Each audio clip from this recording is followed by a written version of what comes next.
even to the change of the guards. It was beautiful. And then they had a young couple of ROTCs that gave the history of the veterans who had given their lives there at Ramona, from the community of Ramona. And it was beautifully done. And one of the highlights for me was the 6 of the ROTs walked in with the Army flag, Marine Corps flag, Navy flag, Air Force flag, Coast Guard flag.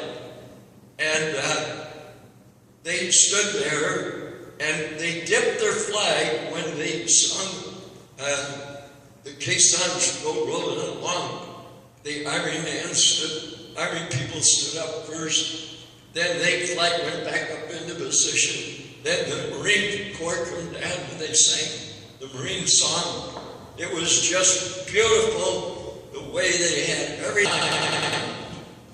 We had a commander that spoke who had just come back from Iraq, and he had pictures up on the screen of the drone that they use over there. And he explained the whole operation of it.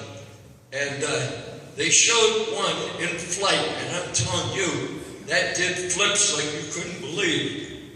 And pretty soon, we had 2 ROTCs that came alongside Jack and myself, and they marched us up to a wreath that sat in the center of the hall. And we moved the wreath back over toward the front of the memorial.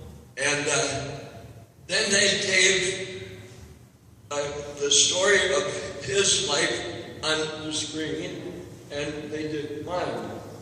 And then when they started to sing, "This land is my land," I think there were about 14 ROTCs carrying the American flag in. And when we started to sing the song, they unfurled the flag, and they were holding it, and they were making it like it was waving in the wind. It was beautiful. That flag was almost half the size of this room. And what was some of the other?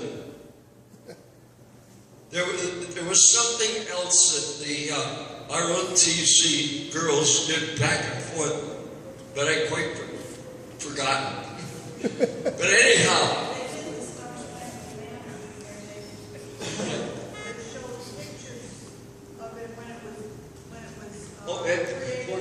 Fort McHenry. That's right. It was, we never anticipated that when we got there, but it was absolutely unique and beautiful. And to see all those ROTCs dressed in their uniform, sharp as a tack, I thought to myself, America can never lose with young people like that. The commanding officer there of the ROTC said the ROTC students wrote the whole thing, put it all together, and presented it. So none of the adults did it. It was just incredible. I put it on Facebook. Good. Yeah. So, that finishes our reports. Do we have any more business? Okay, new business. I'm going to take this time to announce to you December 6th is packed. I got a call from Conductor Bill. He's the one that operates and owns the train that goes from San Diego to Los Angeles. It's called the Pearl Harbor Express. And if there any would like to go.